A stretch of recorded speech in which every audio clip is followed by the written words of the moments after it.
And Tony. And your ancestors too. Ooh, ooh, ooh. May they be happy and healthy and sending you only the bestest vibes from the other worlds. If you're into that kind of thing. Thank you, Keisha. Thank you very much. Welcome. Still waiting for Randy, and I don't know if I didn't actually confirm with Shelley if she's coming or not, and I don't know if any of Randy's other friends that have checked in with him are coming today or not either. But we'll find out when he shows up. The invite went out to 20 people, so it's give it a couple of minutes and see what happens. Eh? You bet. He said something about Washington people.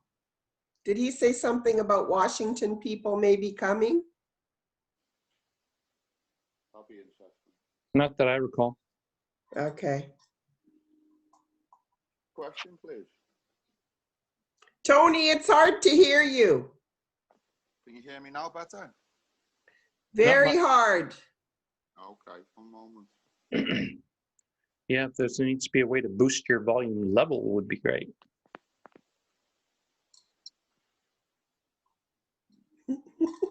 Maybe if you speak really close to the microphone. So last time William had a blue. Oh, yeah, that's better. I'm on a phone, you see, I'm not on a laptop, so probably that's the reason. That's probably. Is there any way I can see all participants in the meeting, or is can you only see 4 at a time? Yes, you can swipe. You go to the, I don't know about the phone. You go, for me, I can see a little thing in the right-hand corner saying view. Okay. And Tony, if you see dots at the bottom and the center of the screen, you just swipe until you see the one that has 4 in one. If you're on a phone, sometimes it's just a swipe. Yeah, got that. There you go. Okay, thank you. And hello, Danusha. No one said hello to Danusha yet. So yes, we did. Oh, I you missed can't that. forget her. I entered on the moment of such joy. So that's true. There was a lot of joy being expressed as you dropped in. Blessings to here you, comes Danusha. Thank you, Keisha. Randy's being a little sideways today. Andy. There we go. Hi, Randy. Hi, Ida. Hi, everybody. Hi, Ania. Ooh, Hi, Ania. So Lee will be in the background recording us, Randy, but he said he's not jumping in on the call on this one, so we'll pretend like he's not even here. No, I can't see that face. Although that's kind of hard to do. It's kind of hard to do with his picture screaming with eyes beaming wide. I'm not here! It's all good. What time is it? What time is it? Oh, 2:02. We'll give it a couple more minutes. We've been recording for a while. I see the recording buttons on. Shh. Don't tell them. Don't tell I'm them. sorry, Lee. I didn't know. It's organic. I didn't know It's that was organic. a secret. Remember, it's organic. Okay. Who's that? Who's that speaking? I'll come in if I have to, but I'm sticking in the background. So, please carry on. Are you in your pajamas? Is that why you're in the background? I'm suffering. Birthday suit. It must be the birthday suit. I wish it was. I'm suffering a wee tad with energies. So, bless you. It's all good, but I'm not positive. I am positive, but I'm just struggling a little bit with negativity. So rather than try and bring that into this group, I would rather stay out of it for today, if that's okay with you guys. Thank you very much. It is what it is, brother.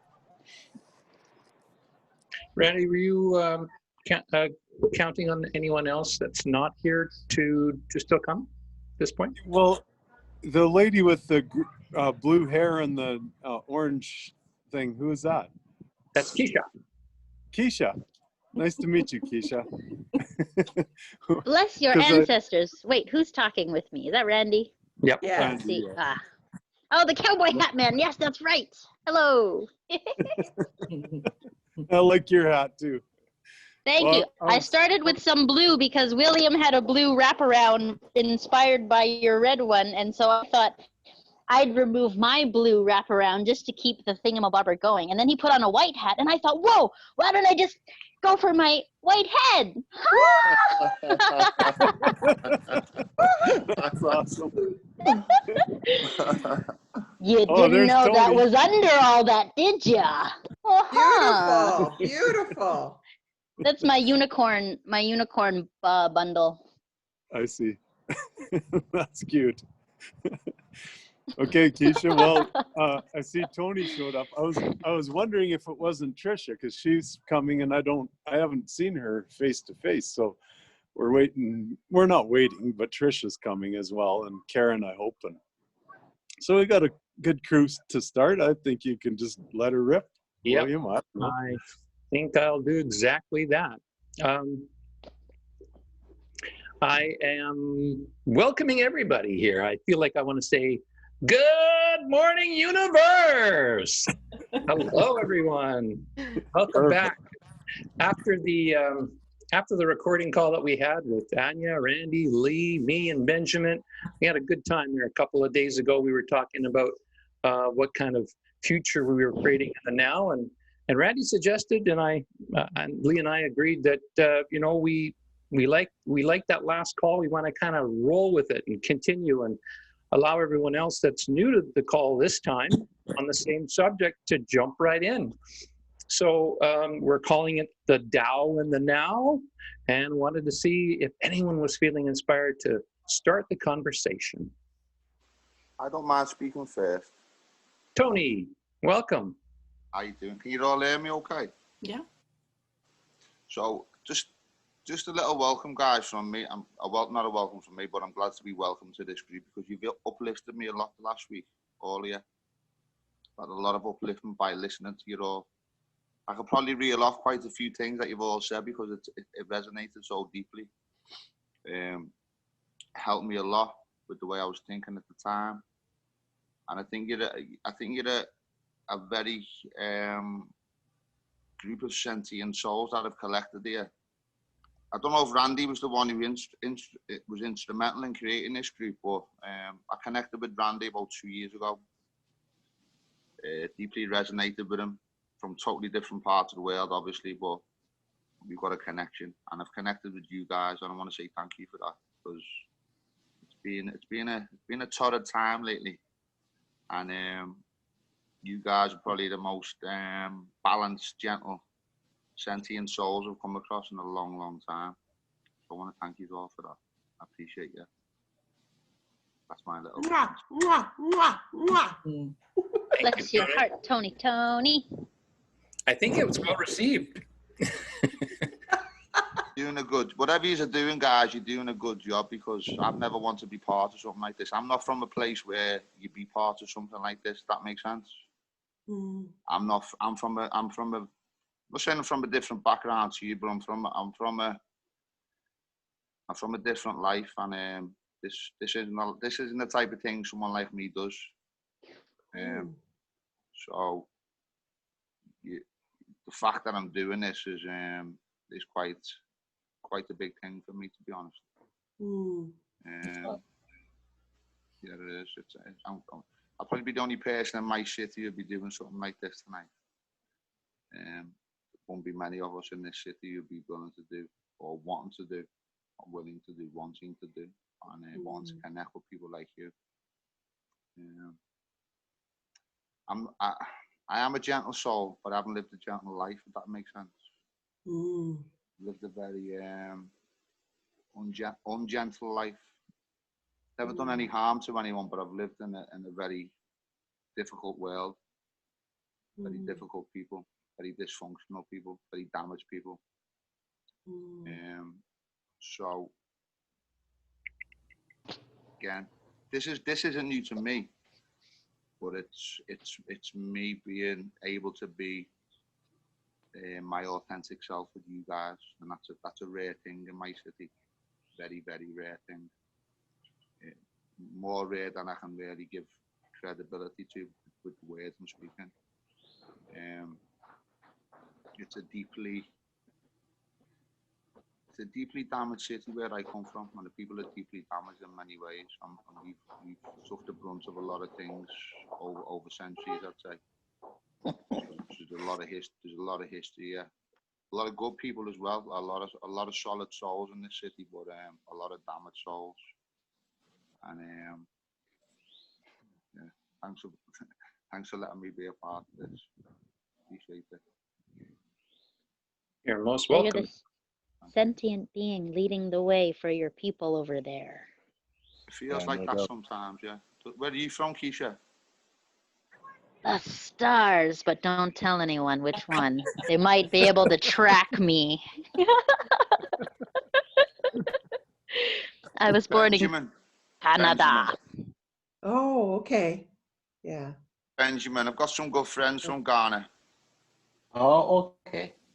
You come from the Which same part of town Ghana? as, yeah, from the same town as Azuma Nelson, the boxing town, the boxing city.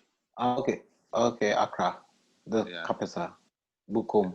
I was with my guy Edmund today, and he says hello. I was telling him about you. Okay. I don't know. Is that far from where you are, Benjamin? No, no. About an hour drive. Oh, very close then. Awesome. So I'm just going to add to Tony. Yes, please go ahead. Hi, Tony. Thank you for all the lovely feedback you've given. I said to Randy yesterday, you know, validation is not needed, but it's so appreciated when it's given. So thank you for that on the posts that you've been doing in response to some of my videos. And that's another thing I've never done. I've never really made comments on people's videos. Oh. That's a strange, and I've listened to everyone. There's no one I haven't listened to. All I feel blessed. I feel blessed, so thank you. You're on par with the greats for me, Ida. Sorry? You're on par with all the greats. Oh my God, thank you. I wanted to tell you that for me as well, and I've said this to Randy in private, that group is not for me. Like, I grew up with 6 siblings and 2 parents. So you can imagine 8 of us, right? I longed for my own space and my own peace with 7 other people around me. So I ended up saying goodbye to them all 7 years ago because I realized that next to them as an adult, they were only contributing negativity to my story and my life. And when I let go of all 7 of them, I took off in my life. Like, my life just went boom. So they were dead weight to me. So what I want to say is, when I made that decision, it was like, oh yes, finally the space I've been craving for my own self. So coming back into a group like this for me is like revisiting all those dynamics, some of which are so uncomfortable, right? And so I totally can relate to feeling like this is a first in life, and being part of something that, you know, feels different and feels welcoming, you know. That's a real, I totally relate to your experience, Tony. So I just wanted to say that. I want to be here though. That makes sense. Yes. Like, William, you're a gentle soul, aren't you? Like, so I'm a gentle soul, but I'm not on the exterior. I'm not. Do you know what I mean? I'm a rough and ready dude who's lived a rough and ready life. So, but I'm a gentle soul. That's the bit that's crying out in me now to be part of a greater understanding of, and I do understand myself. It's not that I don't understand myself, it's just that my environment is toxic most of the time. I live in a toxic environment with toxic, not bad people. Like Lee said, are you there, Lee? Yes, buddy, I'm listening, my friend. Like what you said the other day, bro, it hit me hard when you said about it's about the programming. It's not about it's Loving the hearts, hating the programming. Yeah, that hit me hard, bro. That's my city, brother. There's a lot of good little people chat here. But Tone, there's a little chat button at the bottom. Click on it. A little what, bro? Chat button. Chat button. It's on a phone, but you may not see it. I'm not sure. Okay. I haven't got one on mine. Okay, it's okay. What I was just putting in there was sorry guys, I'm not involved to post. Oh, jump in for fuck's sake. Hang on. But anyway, Lee, that hit me hard the day you said that because The it's so true for where I'm from. We've had Good people. I related to your videos. I watched your videos, by the way. All right, okay. And the latest one I related to that on not in the aspect of MMA or a fighter that you've lived your life through. I got out of it early doors. The system, the way we were brought up, the way we were, the people we were around is the same. I recognized that in you straight away. And yeah, put it that way, right? So the things I say are from, you would say them. Yeah. You'd say the same. You would say the same. It's just, so when somebody else says it to you, it resonates. It's just you haven't thought of the words, but the words, you know what I mean. And that's what I know in your voice too. And I know what you mean. I know where you are and what you've been through. So this is why I said it would be, I'm looking forward to us having a chat, to be honest with you. I am. With a couple of other people, to be honest with you, that don't want to join in yet because they want to say the same things too, but they're just not quite sure yet. So let me put this together, my friend. And if you're up for it, Oh, it'll be an interesting conversation outside of this one. Yeah. Sorry to jump in, but I just wanted to say that bit to Tony. I'd love to do that. Yeah, I'd love to. We'll fix that one, my friend. We'll fix that one. Okay, leave that one with me. I just wanted to add something for Tony as well. Just a message that I got as you were sharing. Not necessarily an easy message, perhaps, to hear, but whether it's a soul journey, a karmic thing, or whatever. But what I was getting was that the things, that the environment that you were in, the lessons that you've learned, the experience, everything that you are being with, dealing with, is all part of your journey. It's all to help you discover who you really are. And even though it may be dark or black or not pleasant a lot, I think that there's a lot of potential there for you to really find yourself and discover yourself and what you really want.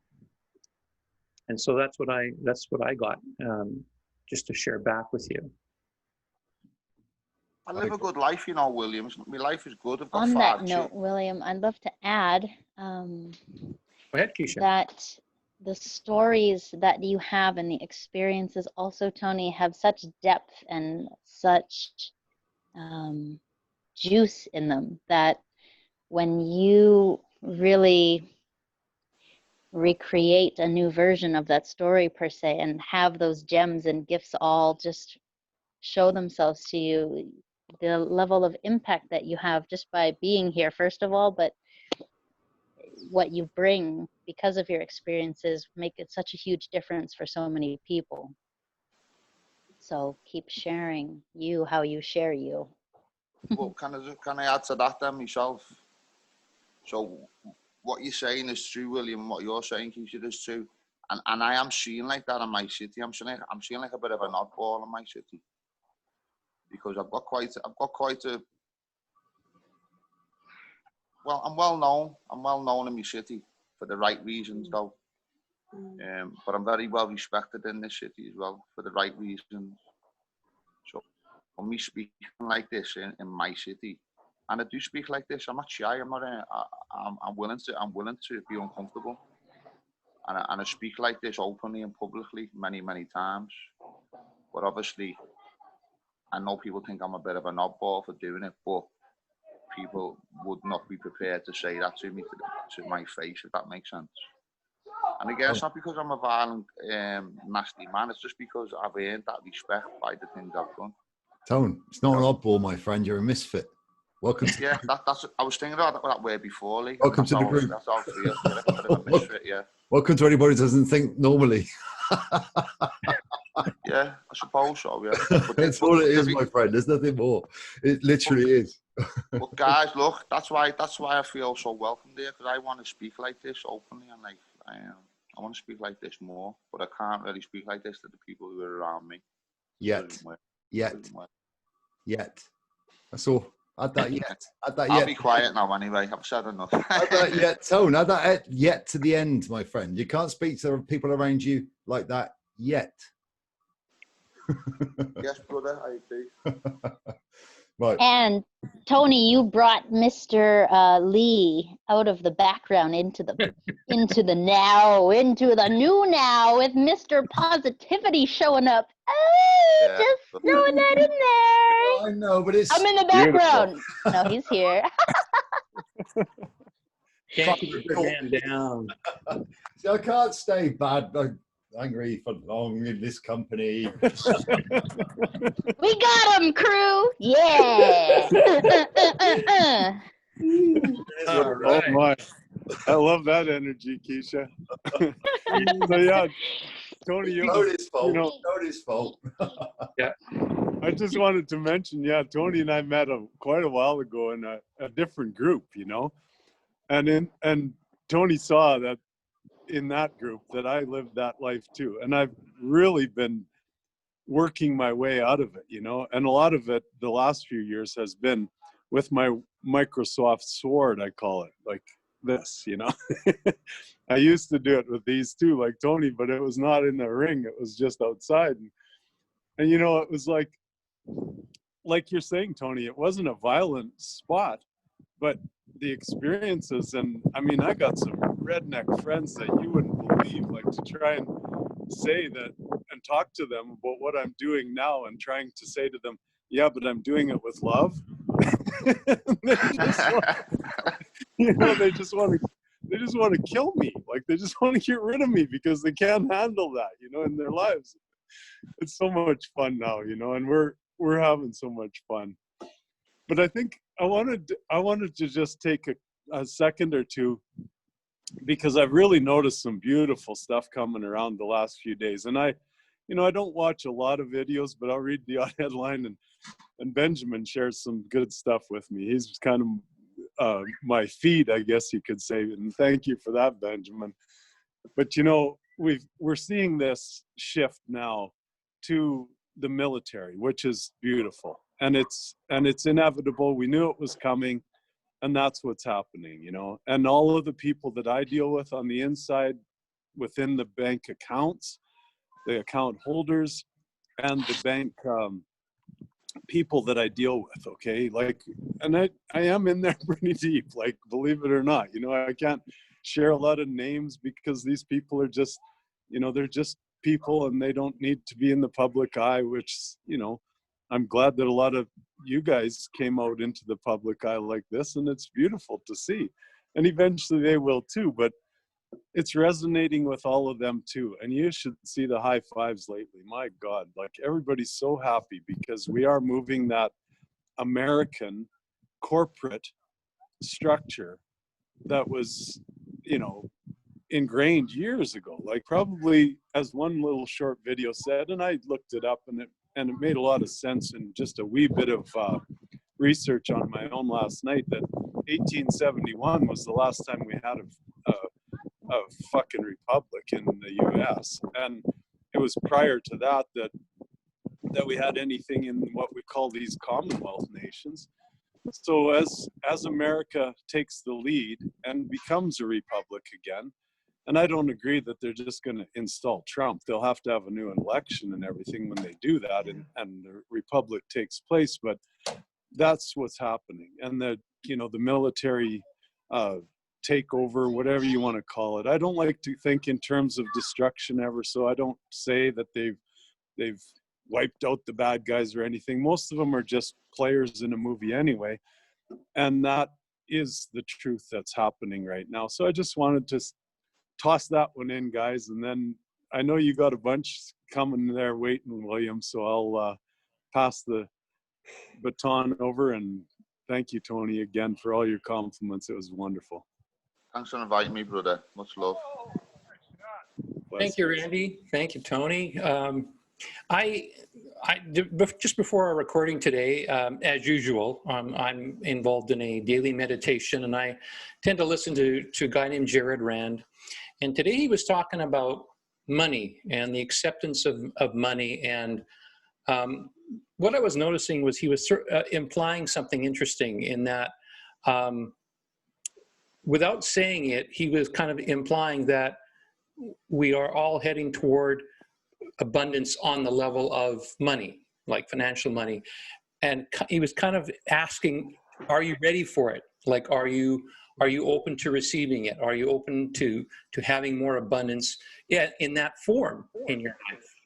And I wanted to toss that into the group and see if anyone wanted to run with that a little bit. But with the subject of Tao and the now and having more money and abundance in your life or lives, what would your life look like? If you had all the money and money was not an issue in your life, what would your life look like in the now? Would anyone like to address that? Danusha. Well, I might give a bit of wisdom or nothing at all.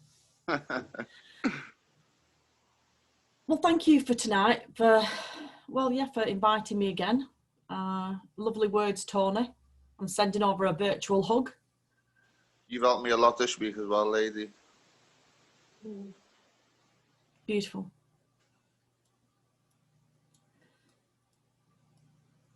I don't see my life any different. And the reason why I don't see my life any different is because of who I am.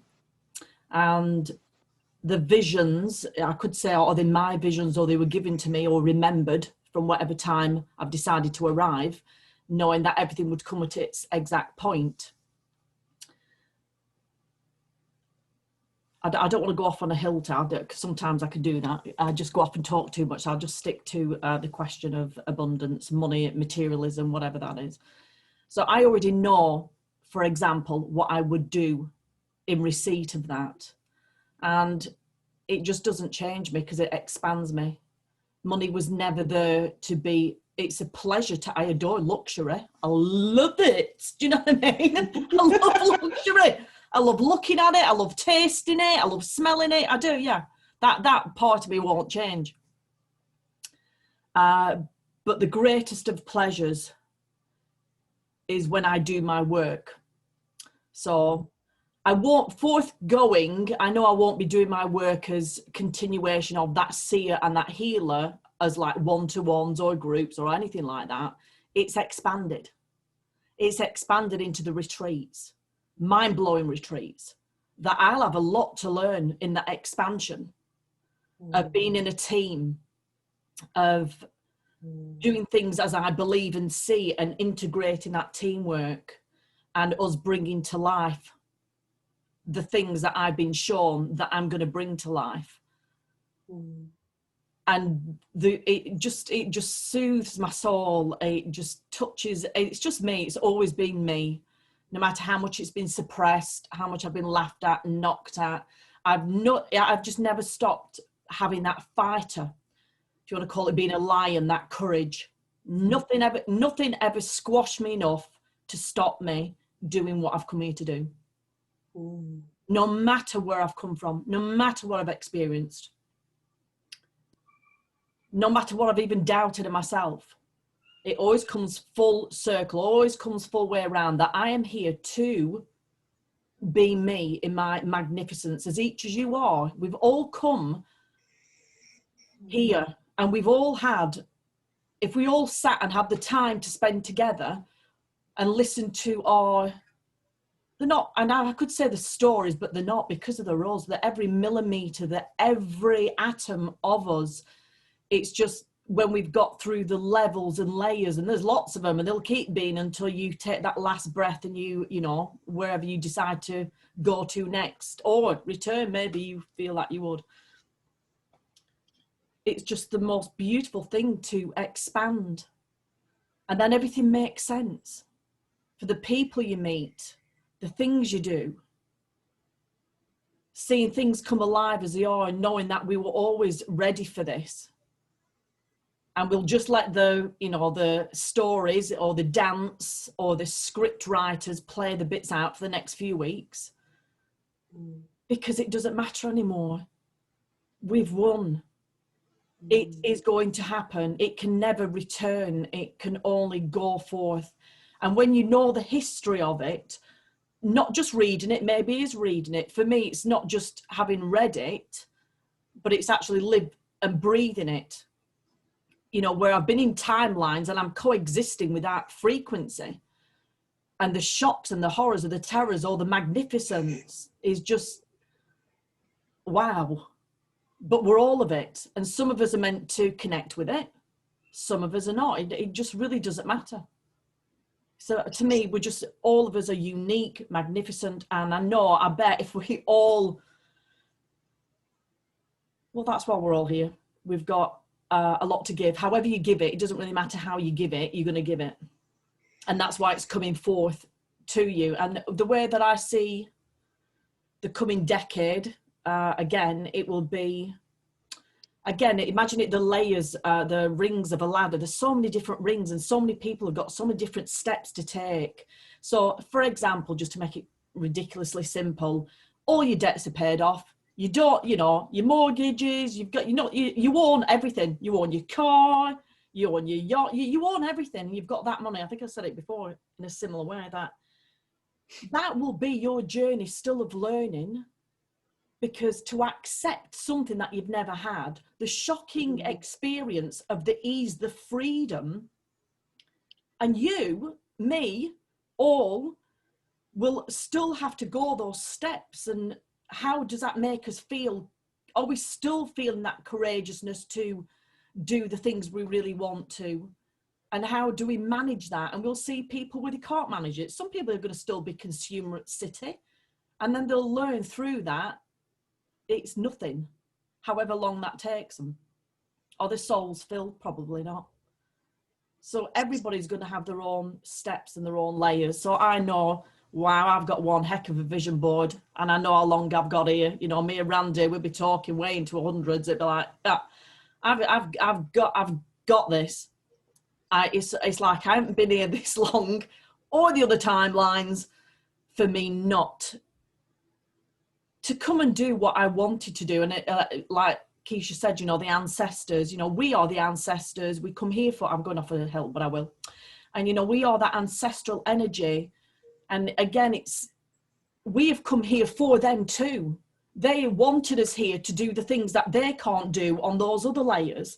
So to have that gift, that they're relying on us, as well as whether we see them or not, or we believe they exist, whether ancestor angels, your loved ones, your dog that's passed over, you know, whatever energy level you want to go to, they trust us to do our work and come through on each stage, as well as us trusting them and trusting the all, the knowing, the oneness. It's all about trust. Thank you, Danusha. That was wonderful. I see Ida over there. She's purring like. Oh no! I was waving at Danusha. No, I know. I wasn't calling you to speak, because I can see you're purring like a cat over there. Just like, this is good. I like this. I'm hanging out in this, baby. Yeah. It touched me. Yeah. I'm not tickling your belly like a cat. That's not happening. No worries. No, that touched my heart, not my belly. Oh, oh, bless you. I want to call on Keisha. I want to call on Keisha and see if anything's in her space to share at this moment. You heard me. Thanks for calling. calling William. Keisha has something to share. That was happening Hang it up. internally. Hang it up. I got it. So, when you were sharing the topic of money and abundance, it cut out for a moment. Would you be so kind to rephrase the question for me and just represent it for me? Yes, I'll do my best. But the thought of the question was, in the meditation today that I went through, Mm-hmm. the speaker was discussing or talking about the thought or the energy of us being in a space of tangible financial abundance as the world is shifting, such that we were all going to have a lot more tangible wealth in our lives. And the way he was wording his comments and phrases was, are you ready or open to accepting that and being available for that? And my question to any or all of you was, what would that look like in your now if the financial money side of things wasn't an issue or, in your consideration at all? Thank you. You're So, for myself, a big shift that I consciously made is that my frequency is my currency. And so what I vibrate is my highest currency. And therefore, I am abundance. And everything that I have, whether it be oils from Canada, oils from Africa, and I'm in a new city or I'm in a new country, I share that with as many people as possible. And anything material that I have, I act in the same manner. So that abundance is not just coming from the monetary value, but it's coming from how much love can I give, how much light can I shine, how much compassion and kindness can I give, and coming to the basis of that as my main currency. And in that, having the faith, trust that while money exists in the now, in our constructs, it will come when and if I need it. And it literally has been that over the past 4 years. As you know, a big part of my journey has been to any money that comes in, share 50% of it with charitable causes, or just spreading it out with as many people as possible. Yeah, really taking away the significance of the value that money has and putting the value, holding the value within myself and my worth, and then sharing that with other people, however that looks, be it a conversation, be it something material, be it knowledge. As I really believe medicine and knowledge are everything, really is free for all of us to enjoy and appreciate. And shifting from the financial or the funds, as in your last call, Lee had mentioned the funds, shifting from that focus in exchanges back to the natural, organic ways of exchanging. This is who I am. I know my worth. What is it that you need? How may I be of service to you? And having those real heart-to-heart conversations, I really feel is where everyone will find so much more value and be able to appreciate in a tangible manner the abundance that we all do have in whatever form that is. And by sharing it, we fulfill our need as a species to have community and tribe and care for one another, which I believe is our highest currency. Is our care. So that's what was percolating around for me. Yeah, and also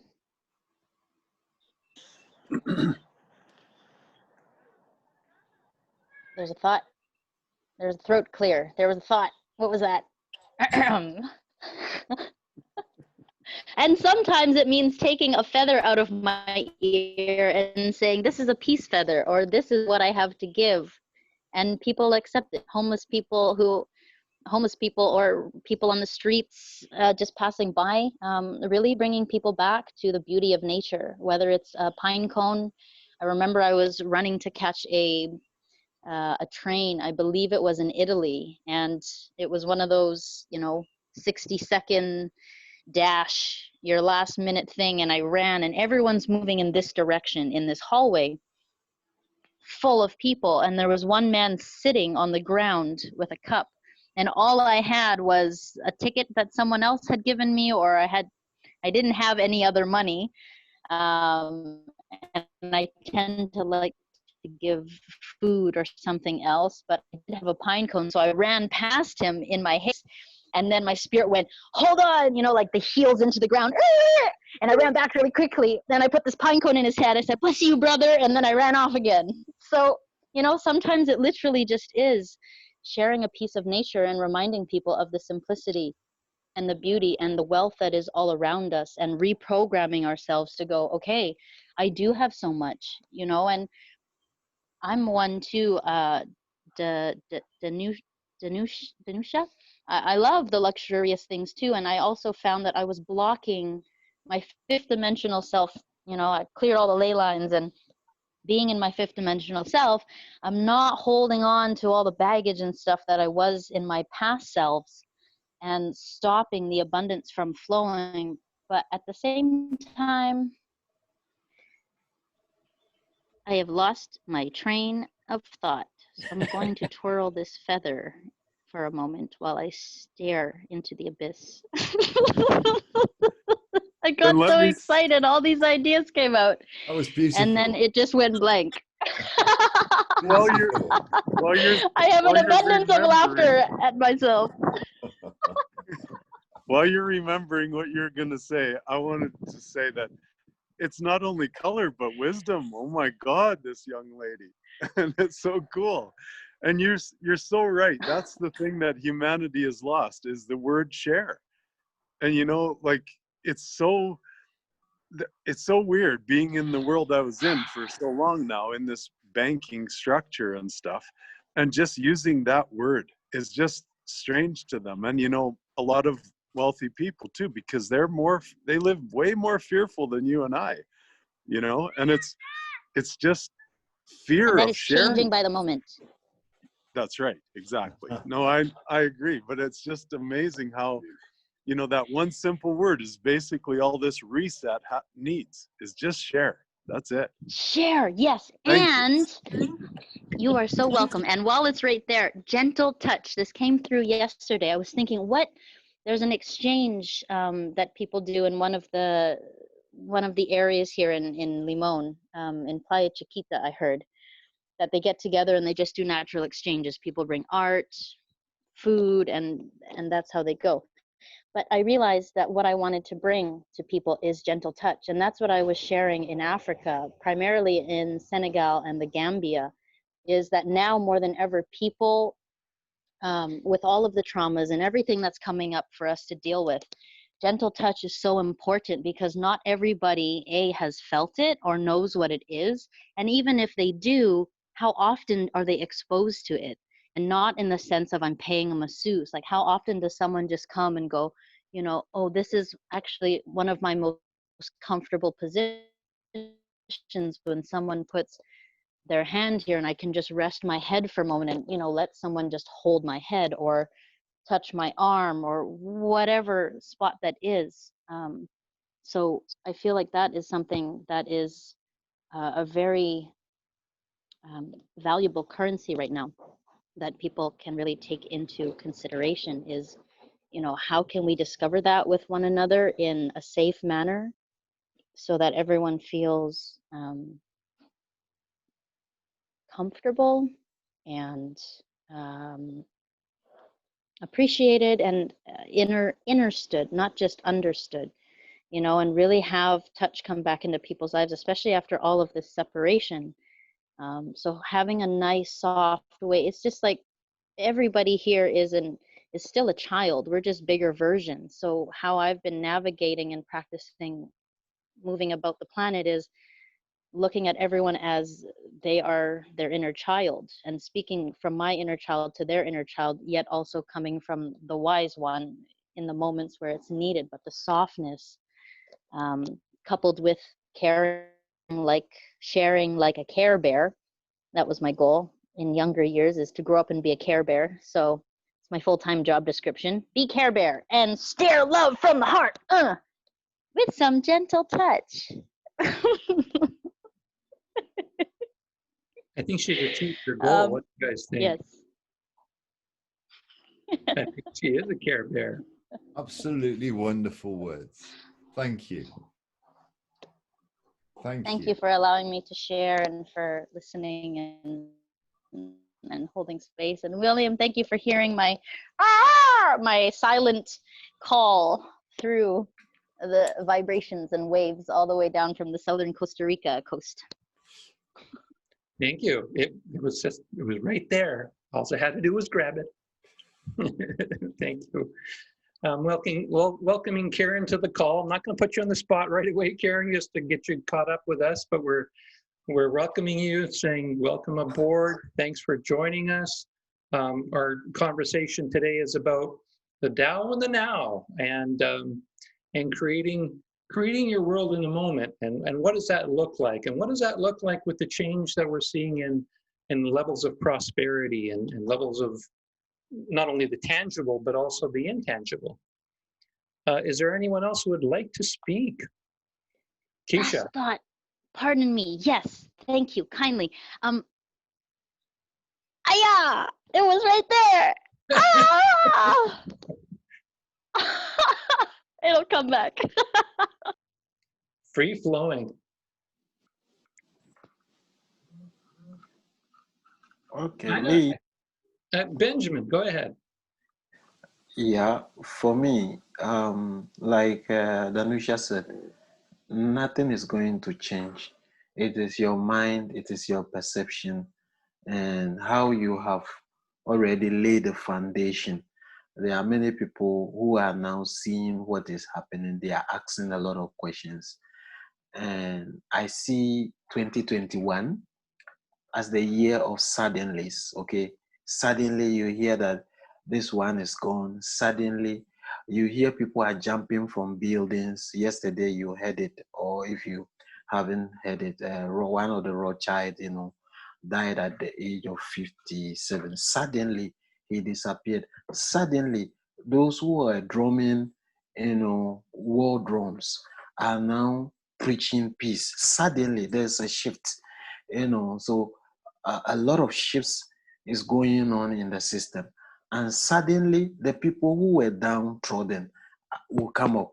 Suddenly money will show up in your accounts, and you don't know where this is coming from. So we have entered into a realm of suddenlies all over us, and suddenly you are aware of, there are a lot of unexpected, things that are happening.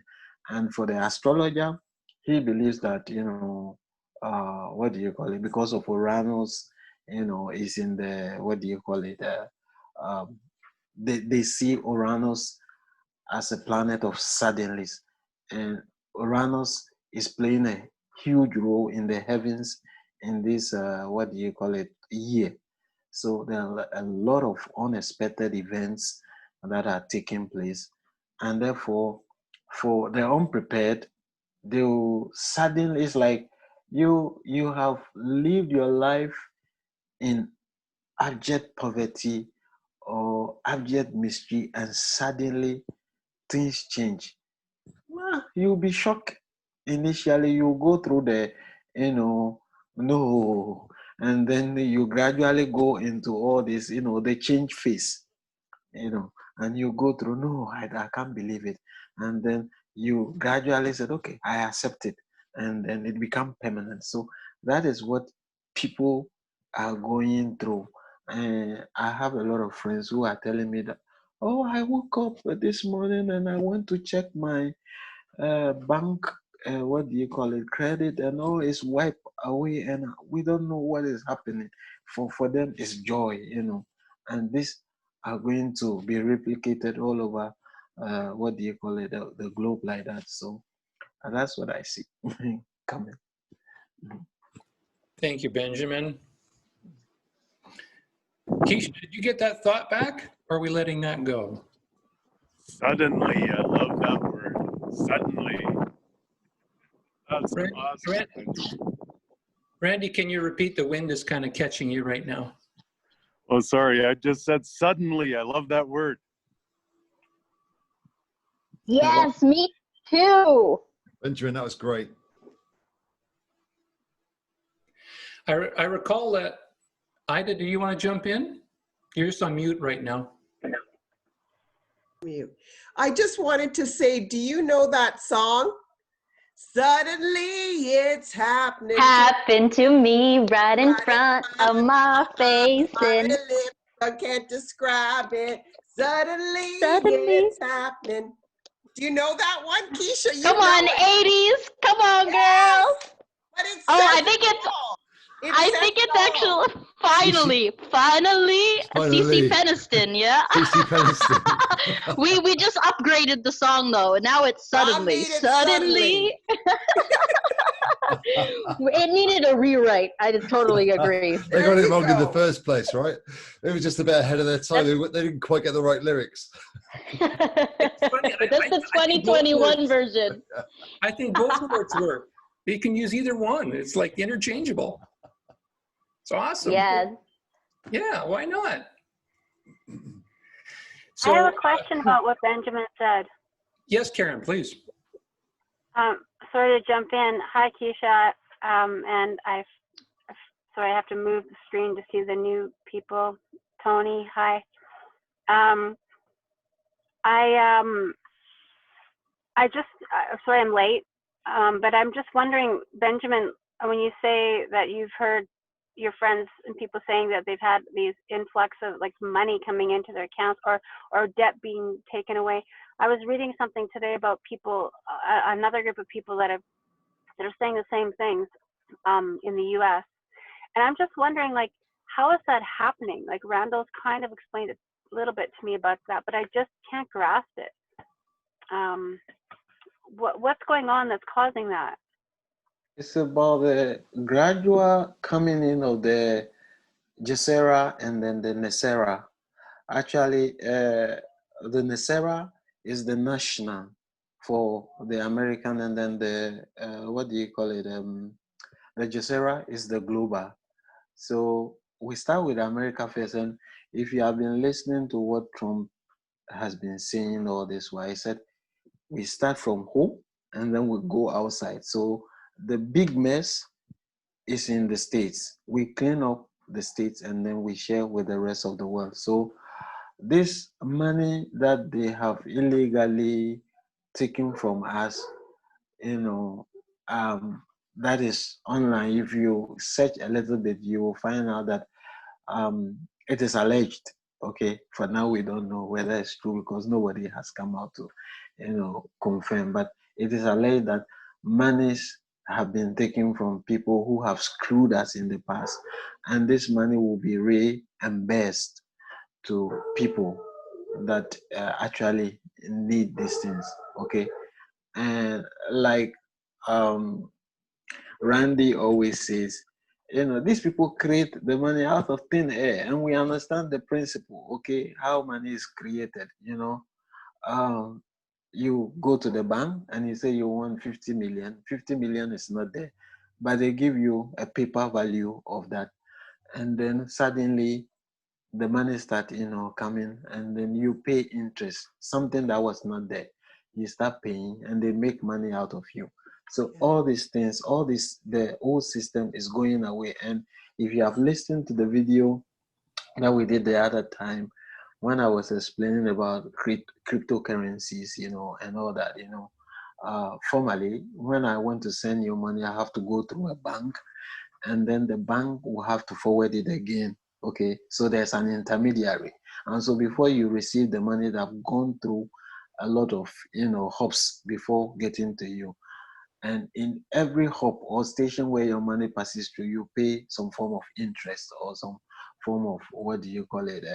You pay a little. So if I send you maybe $100, before it gets to you, unbeknown to you, either the sender pays the, what do you call it, the transmission fee, and it is the, or you pay it in a way. And so the bankers have been doing all these things for a while. And it's the same way if you go and borrow also, they put money on top of it, okay? So what's happening now is all these things, if you have heard of cryptocurrencies, all these things are going away, and then it will be peer-to-peer. If I want to send you money, you get it directly from me, and I also get that money directly from you. And now you cannot pay me something that you don't have, because that is what in the past the banks have been doing. They give you money they don't have, okay? So you put your money, you want 20 million, okay, 20 million, we put it on paper, and then all the money that we have collected from individual, we, what do you call it, give it to you. And then we give you terms and conditions that are harsh, and we know that you cannot pay. And the things that you bring in as a collateral later, because you can't pay, we take it back, and therefore you become a slave to the system. Now all these things are gradually being eliminated gradually, so people are getting their burdens lifted. And Randy is here. Randy knows so much about this thing, so sometimes I feel like I'm wearing his shoes, you know. So he's the he will, what do you call it, elaborate further on that, maybe at a minimal level or the basic level where you can really, catch this thing. But all these things are gradually being rolled off. So that is what I would say. Thank you, Benjamin. Karen, this has happened directly to my daughter who had a student loan. And I'm in Ontario, right? So you know the way it happened? The government sent her a letter and it said, we've done a reassessment. And it said, you don't owe us this much, you owe us this much. So they didn't forgive all of it. She still has to pay some of it back, but they did do a chunk that they said they reassessed incorrectly. I mean, how does that happen, right? So it directly affected us. Wow. The thing that I want to just tell you that I'm aware of, there's multiple timelines on this, right? One of them is that the New World Order reset is the reason it's all happening is because this quantum financial thing is being reset, right? So it's resetting and sending back. What I heard is that there's something like $7 trillion, and if you divide that by all the people on the earth, it's $249,000 each. That's in a trust that will be given. Then I heard, okay, all the taxes that you have paid, because taxes are illegal, will come back to you. So I've heard that too. In Canada, what they're telling us is that there's two various timelines. The one is the reset, the New World Order agenda, where they've instituted all these FEMA camps. And as soon as you take all of the CERB, I know you're shaking your head, Randy. This is only one timeline. Okay, so they take whatever money you've taken from the CERB, from the blah, blah, blah, from the cha-cha-cha. They're supposed to say, no, we've got you now. We want you to pay this all back. And when you can't pay it back, they ask you to sign over all of your assets. So that's one timeline I heard. That's New World Order agenda. Go ahead and laugh, Randy. The second one I've heard is November 2nd, the day before the election.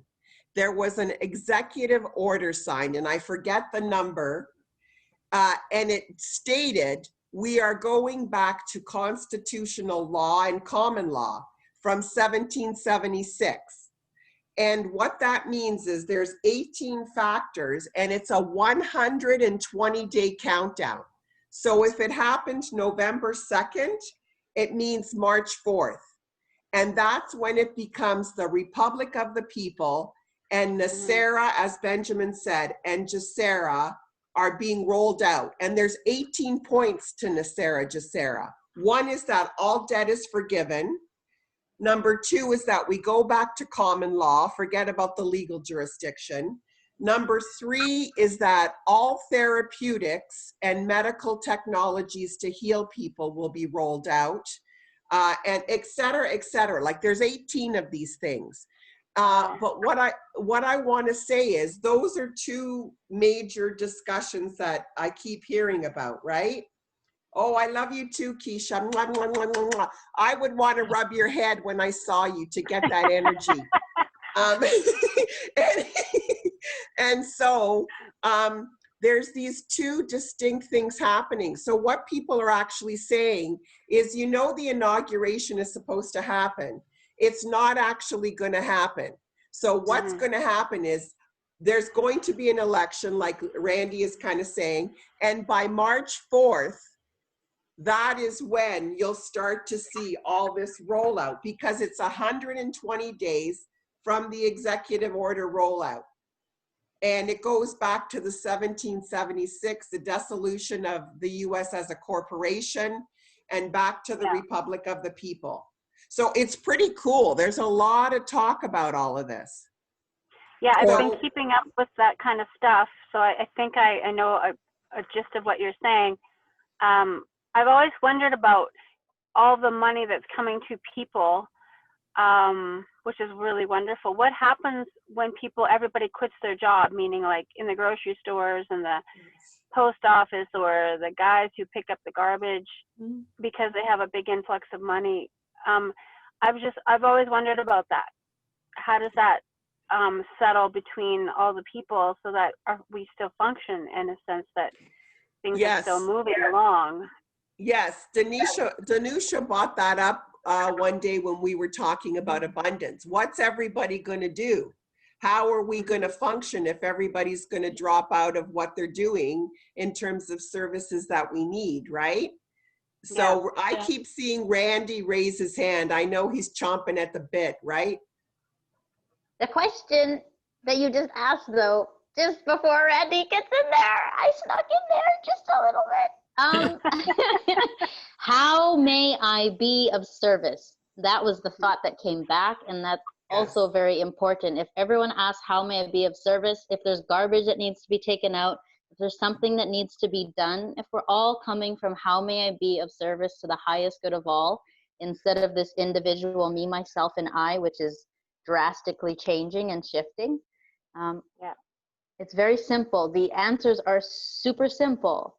The basic, coming back into the simplicity of everything. Like a tree leaf doesn't go, oh, I really hope it's appropriate for me to blow and move in this gust of wind that's coming. I really hope Ida doesn't see me doing it and go, hey, you need to stay still, That's my 2 cents. Thank you, okay, Keisha. maybe 3. Randy Kaiser. Okay, a couple of things. So on what will those people do? That's the personal perception part. And that's what I wanted to add. Like Benjamin mentioned it, it's a personal perception shift, okay? So a lot of people are just going to keep going to work. And a lot of them are just going to keep paying their mortgages. They're going to choose whatever the hell their life is. And if their neighbor tells them, well, you could do this instead, will they choose to listen? It's up to them, So it's going to be it'll be a shift over time in each personal perception of reality. And there was one other thing there that you said something about that too. Oh, shoot. Now I'm doing the Keisha thing. Somebody else go. I'll go. Yeah, Denisha. Just give it a tiny example exactly. This is the whole point of it. People will realize over these years to come and years to come that money was never the truth. It was never about it. But as we've all had to evolve through that, so will each and everyone else through their own involvement. It's a good, we're just going through more stages of beautiful involvement where we know we've come to that point of it is only through love, however your perception of love is, because it's your own individual perception of love, how you give service, how you give offering to everything, yourself more especially. And then it naturally reverberates off. But giving just a tiny example, when it comes to like saying, all right, then we ain't got the most of the bin men wanting to work anymore that they've done. They're like, we didn't do it out of passion. Some may do, and some may still continue. It's like, well, we've got all the money, but actually we love being with the mates. We love going to the pub after. We're going to carry on doing it. But it might have devalued in a percentage. So maybe your bins might not get picked up more often. Maybe then you've got to think, right, how do I buy less? How do I decompose? Or how do we, as a local community, get through this? So this is a beauty about it. There are so many different levels, so many different stages, and there'll be that technology coming in. People with the phenomenal ideas where they were blocked because of the corporations, they'll come in beautifully. And lots of different ideas for wherever you are, which town, which city, which country, because we all live differently. We all eat differently. We all purchase things differently. And it'll be the consistent flow, you know, overwhelmingly beautifully. Sometimes you'll be sobbing just to see the beauty of people connecting, because we're just so, we've forgotten that. We've totally forgotten. We've not met, we were never meant to remember. And that might even be from an early age. And even when Keisha was mentioning about touch, you know, how we deny ourselves as humans touch. It's immediately separated, usually when, you know, the beauty of a baby arriving in this world, separated from mother, you know, you got the clunk, the clink of the automated rubbishness of hospitals instead of the beauty of being at home, supported, how to give birth beautifully, have that connection with that child, and it goes on and on and on. God, I'll be here forever going on about it. But that connection, it separates us. It separates us immediately within those first few hours. That affects our hearts and our souls depending on the mother relationship, whether it was totally disconnected or not, whether you've got breastfeeding, that's disconnected. And then that interaction plays out in our lives then. And we don't then remember touch. To be vulnerable around somebody, to be in relationships, or if somebody hurts you, or remembering the pain of the parent, either they beat you or that sexual trauma. And, you know, we totally disconnect, but that's what they wanted. They did a phenomenal job for many, many aeons of time. And it's to come back, and this is what, and I've always seen it, and I know it is, it's going to be a really fast speed. As fast as it's been in the past year, it's going to be that, keep going, that speed of technologies, goodness, kindness, patience, loving, people blown away about the trust they've put into, you know, the governments, the lives, the deceit, and then how they're going to get through that. And beautifully, because I think that'd be lovely to hear Anna, but I remember listening to the last conversation and Anna speaking and sharing a story, because I've said to Anna, can, you know, we'll share it a bit more on my channel, in a bit more depth. But again, it's to come back to, when you don't understand touch, you're disconnected from yourself, then how on earth are you meant to connect with yourself to know to heal? But some of us have come into this world, whether we've had to have serious shocks, traumas, accidents, to know that we can heal ourselves. And we only know in the moment, and there's so many people wanting to share the story, but nobody can hear them because it's, you know, we're living in this rubbish industrial world that doesn't want you to connect with yourself, that we can heal. And when you learn to trust and find all the different ways that you can heal, the magic is there around us. The magic is everywhere. And then it's to entrust it into yourself to go through the processes. Thanks, Danusha. Randy, did you have anything else to add, or else we'll jump to the next person? Yeah, quickly, I remembered what I was thinking about. So on the personal perception side, not too windy, is it? No. Okay.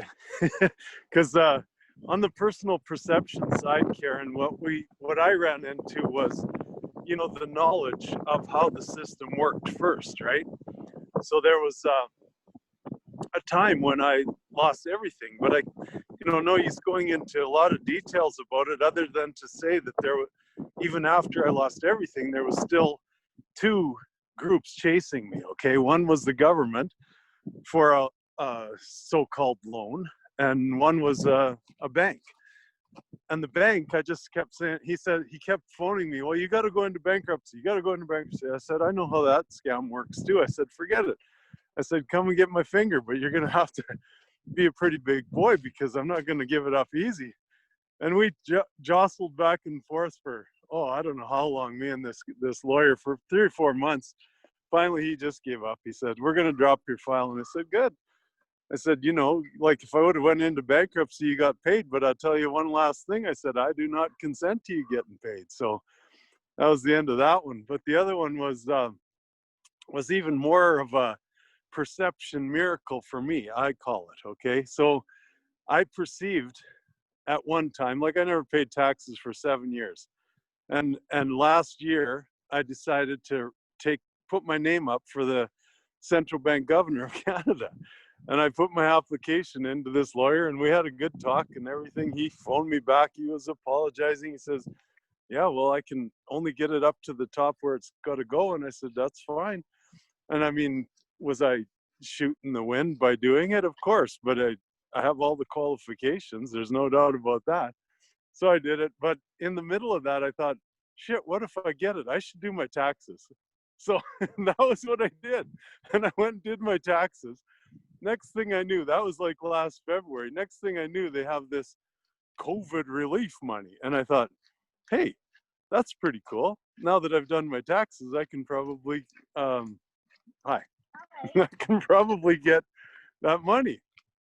And and in my mind, it's not COVID relief. That's basic income. They've just kicked it into gear for a whole bunch of us.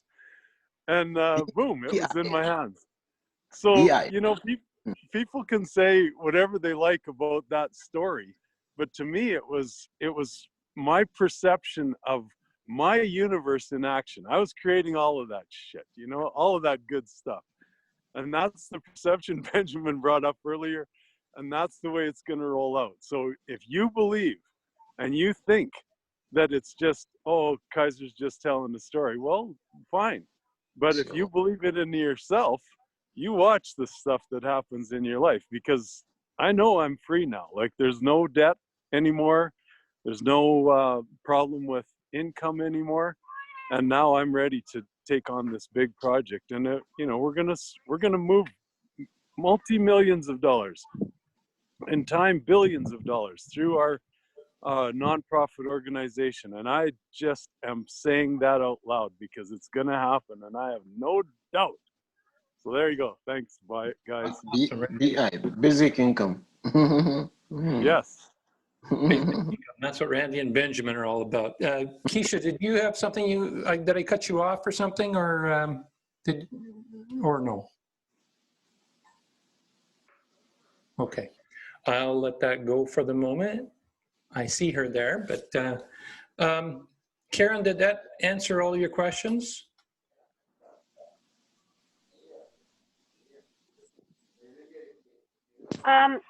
Yeah, I have lost the questions because Randy and I have talked a few times about these different things.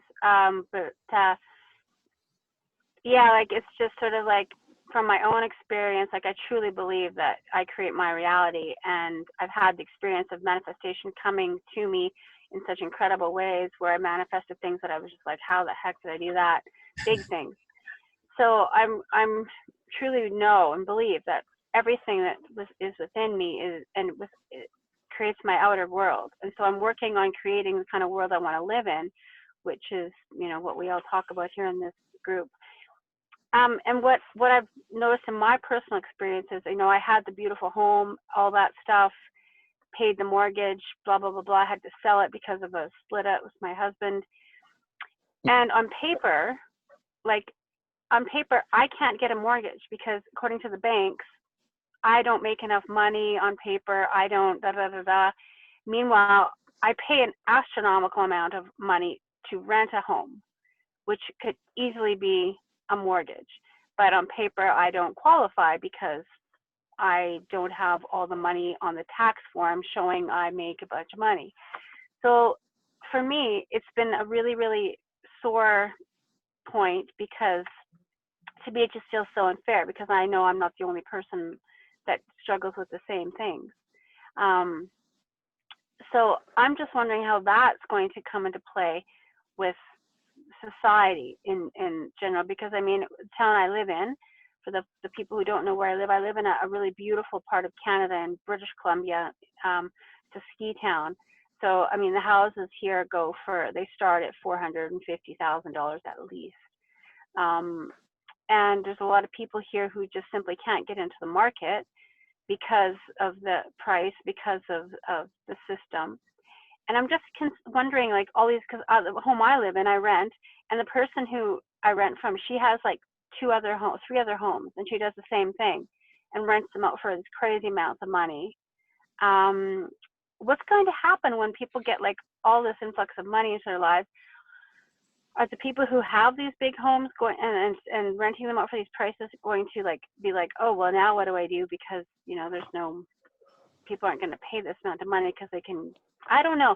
Like, I mean, I understand I create my reality, and I'd love to have my own home, which is what I'm creating for myself, manifesting.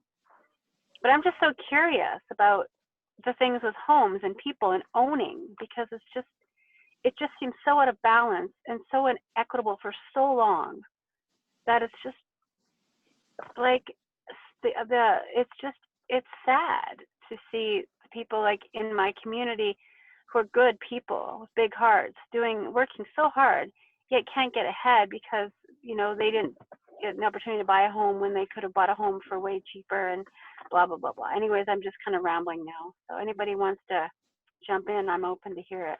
I'll go with Ida first, and then Keisha. Ida's on mute. Karen, I ran into the same thing.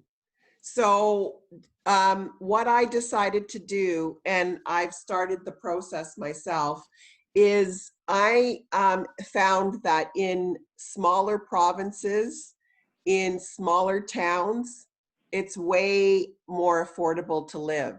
So I have an adult child who's 26, who unfortunately feels like most of her peer group, that they will never have, you know, freedom, they'll never have a job that pays them well, they'll never have a house or a place to live that they can afford. So I just said, you can come with me, and what we'll do is we'll look in another province, and I found like duplexes, Karen, for under $140,000 in New Brunswick. So I said to her, you can have your own place. When I die, you can do whatever you want with everything. It's all yours anyway. And so that's what we've decided to do. I'm not waiting anymore for things to change or for this NESARA GESARA to roll out. I am going to live my life like I want to, like I want to create what I want to create for me. And I just want to tell you that I had a conversation with Randy about this dude in Canada. I think he's out in BC, actually, Kelowna. His name is Curtis Stone. Have you guys heard of him? He's an urban farmer and agrarian. And he, like Randy, sees this whole thing playing out like a movie. And so, you know what? He just finally said to everybody on his channel, I'm coming out and saying, you can call me whatever you want to call me. You can call me a nut job. You can call me whatever. But this is what's happening in life. And this is what I've decided to do. He believes, for example, that mask wearing is going to continue and all this bullshit is going to continue for years, right? And he said, I'm not living my life like that. I'm creating a community with like-minded people, and we're going to homestead. We're going to build our gardens. We're going to give ourselves food. We're going to build cold cellars to store stuff for the winter. We won't need a fridge. We're going to do solar panels. So he said, you can live however you want. If you want to live in this lack, right, you go right ahead. But I'm considering going into the abundance and creating what I want to create while all this bullshit is going on around me. He's like, this bullshit can go on all around me, but I'm going to create my own piece of heaven in the bullshit. And he doesn't think it's going to end for a really long time. So I'm sort of on that wagon too. I just found a place where I can actually afford to live and give my, adult person their own space so that we don't have to be on top of each other anymore. Hallelujah. And so it's just looking outside of the box, Karen, right? You have to be willing to let everything go almost to restart somewhere else. Like whatever your ideas were and perceptions that are holding you down and locked in, you almost have to let go of them to start something else. It's like creating space, right? You know about creating space. You have to let go in order to create a space for something new to come in. So that's what I was thinking. I don't know everything. I don't know anything, but that is what I was thinking as you were talking, because we're going to do it. We're living it. Thank you, Ida. Yeah. Ida, and then Anna, if Anna still wants to speak, because I saw her hand earlier and I didn't catch her early enough.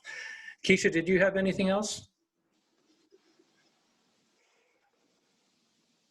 Yes.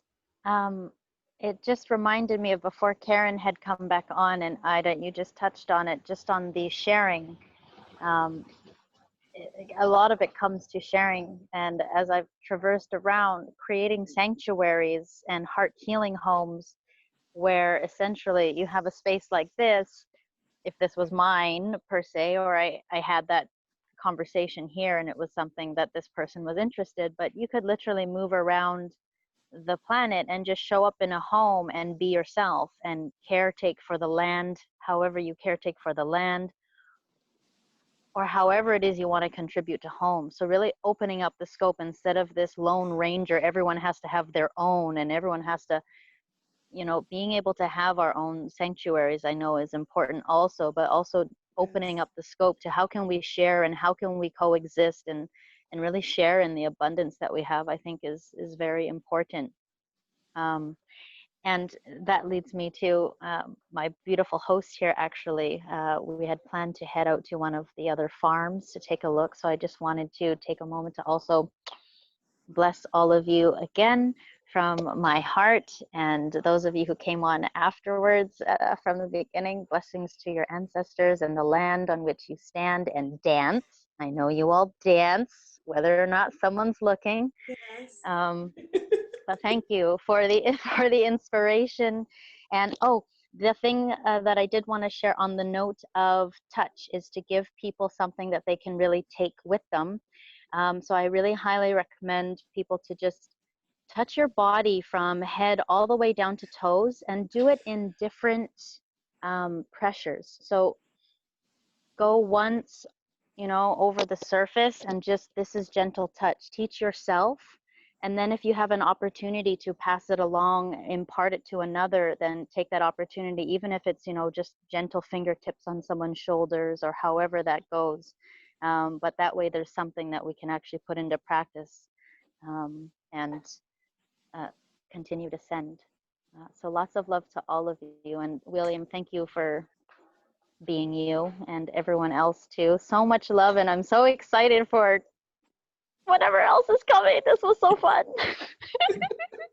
Thanks, Keisha. Bye. Anna, I call on Anna. Okay. Hello, everyone. Hi. Hi. So I just kind of want to go back to 20 minutes ago, what Karen was asking. What's going to happen if everyone has that money and everyone quits their job? Like, let's assume that happens, Karen. let's assume everyone is getting $200,000.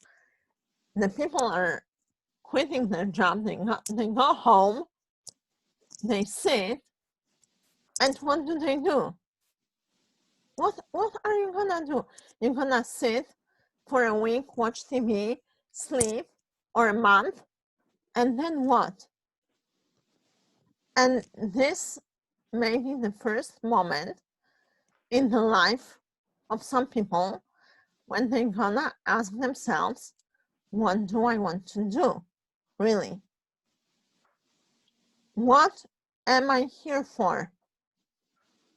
Because we are so heavily conditioned from the early ages, from the kindergarten through school, that life is to make money and pay bills. And the majority of the society lives like that. They live to pay bills and nothing else, right? So when this burden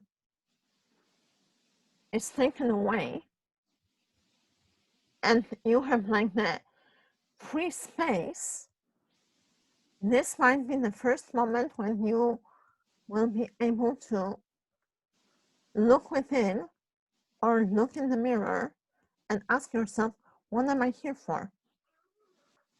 And what can I give? And what was the lady's name who just left, Keisha, what Keisha said, what is the service that I can give to others, right? She said it's simple, but we are not able to see what we do as service if we have this heavy burden of just survival, because most of us are in a survival mode. And I'm just gonna share a bit of my personal experience, and that's gonna link to Randy's story when he said that he was broke. It happened to me a couple of times in my life when I was completely broke. And it was like I had money and then something happened, I was broke. And it was like the circle.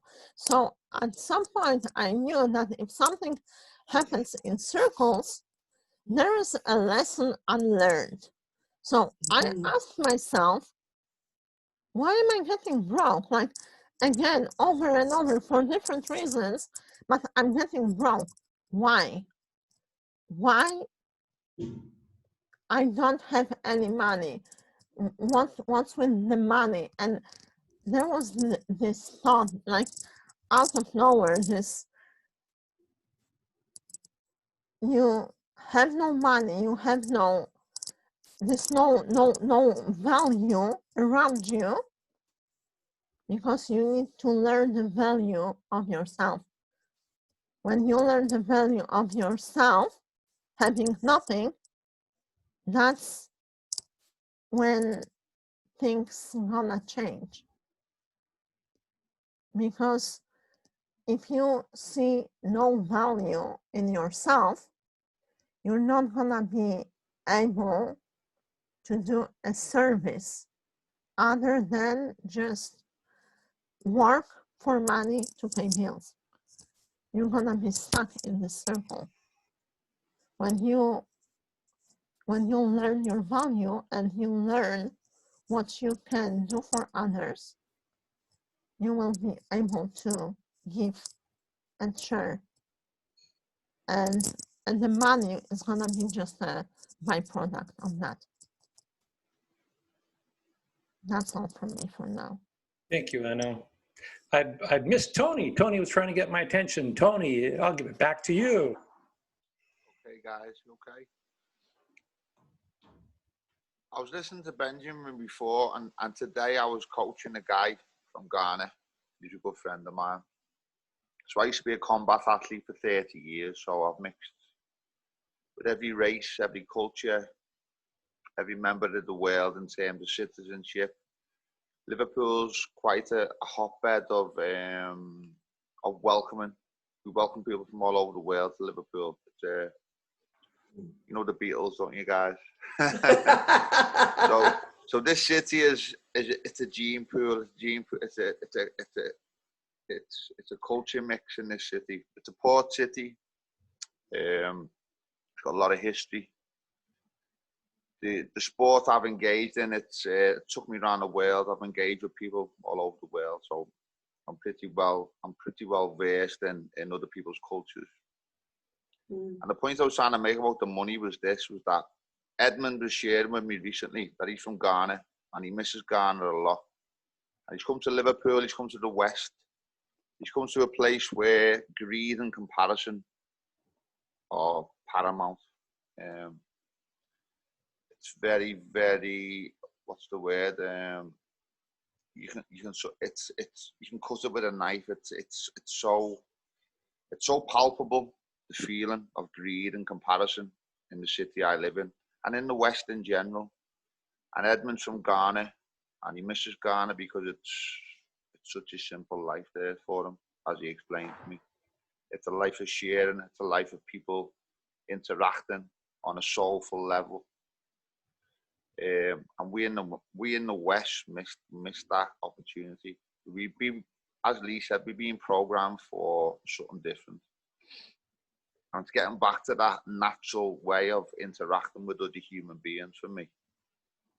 I'm a grassroots kind of guy, so on a soul level, I understand. I've understood that from a child. I've understood that from an early age, and I've carried that through my life, and I've ensured that I've enacted that in everything I do with everyone. So with this Nasara Gasara, I'm aware of most things. In my city, it's gonna be tough for people because they're gonna be led by the opportunity that they see rather than the bigger picture of it, if that makes sense. They're going to be seeing the pound sign, the dollar sign. They're not going to be seeing the deeper intention behind this, which is a humanity rising type of thing that is for us all, not just for the individual. And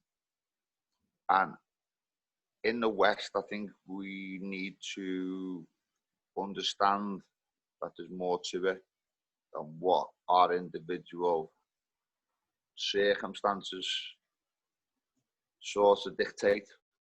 Because we are struggling over here. We're struggling quite a lot. In my city, we struggle a lot. And this is going to be a shock to people, but I believe it's coming. I do believe it. I believe it. But it's not important to me as an I'm ready to share. I'm ready for evolvement. I'm ready for a new world, and I believe it's happening. I see it happening because I'm deeply researched, and I have done for quite a long time.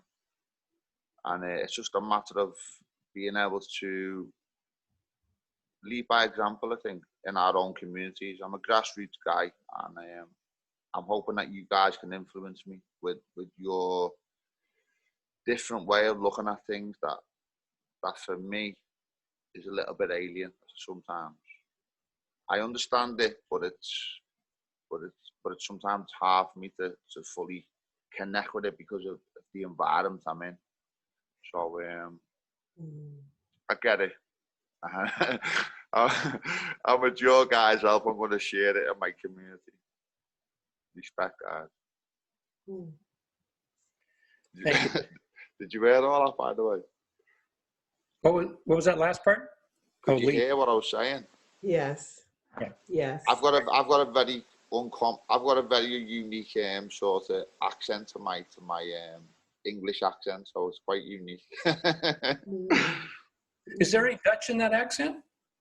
It's quite a unique accent. Just think of John Lennon and the Beatles. There's no Scouse accent, brother. No, it's just it's not even that strong tone, to be honest. For me, anyway. Am I understandable to everyone? Yes, man. Yes. Yeah, you're Yes. grand. You're grand. Yeah. Okay. Oh. I can understand you. When I did, I played Shirley Valentine on stage and educating Rita. So when I did do it, it was a Liverpool accent. It's like the only two accents I can do is Liverpudlian and Irish. That's it. Anything Come on, else? give us a go with your Liverpool accent now, please. Well, what do you want me to say to you then? Hey, it's been a while since I did educating Rita. Crikey, that was over 20 years ago. I hope you can all come here one day, guys, and we can have a lovely time together. Thank you for that invitation. Yeah. Yeah. I like that. Thanks. It might be sooner than you think. Yeah. That'd be good. Awesome. Tony kind of started things off, and I think Tony's kind of wrapping things up here for us. I want to toss in a couple of words for myself, and definitely open the floor one last time if anyone else wants to share anything. But what I will say is what came to my attention was I think when Karen was asking some of those key questions, and I see Danusha and Ida and Lee all there waving. Okay, so that means you guys are all interested. No, we're saying bye to Karen. Bye to Karen. Bye, Karen. Sorry, Karen. I was just going to say that when Karen was asking those questions, it reminded me of something I shared in a recent video as well. It may have been the last one, or it may have been the one I did with Lee last week, but it was coming from that place of what do I do now? I've been chasing my tail trying to make money for years and years, and I've been just focused on myself and survival. And now that everything's changing, I really realized that it just wiped the blackboard clean. And then I'm going kind of what Anna was saying is, well, what do I do now? Like, it's a whole new slate. You get to start from scratch, and you get to ask yourself that question. Oh, you mean I can get to do what I want? Cool. Now what do I want? I don't know. And then that gets scary all of a sudden. But I do see a lot of potential, a lot of opportunity, a lot of incredible things that I've heard some pundits say that we're 300 years behind in technology from what's available to what we are aware of. Which, whether it's true or not, I mean, just even if it was 100 years, that's still a lot. And some of the things that people have been talking about that I've been following, for example, being able to reverse your age and do that kind of thing. That to me is amazing, and the possibility of choosing to be immortal if you choose to be, unless of course you get hit by a bus or something, I guess. But I mean, the idea of being able to maintain a certain age, there's all kinds of possibilities. And then it boils back, I think, to Anna's great share from the last video about her own life experience and how we can really create anything. We can heal ourselves. We don't even need med beds when we get to a certain level, when we get to a certain level of awakening and awareness, that we really can create anything. And I think I'll just wrap up this whole conversation by saying I'm now starting to clean that blackboard, my personal blackboard, and going, it's a completely new story, and I can make it up any way I want. Do I believe I'm that powerful that I can create anything I want from what I write on that blackboard? So that's where I think I'll leave it. Anyone else want final words at this point? I see no hands. Therefore, thank you all so much for today's call. It was definitely... Oh, wait a minute. Randy's waving. Randy's got his hand. Yes, Randy. Blessing. Yes, I'd just love to, with my abundance, my wish of abundance, sovereignty, health, love, and what's her name? The one with Q? Keisha. Keisha. With Keisha-phoria. Because, she replaced a bunch of that euphoria with her Keisha-phoria today. So thank you for coming on board, my dear. See you guys. Ciao. Love you, Lee. I hope you feel better. Ciao. Ciao.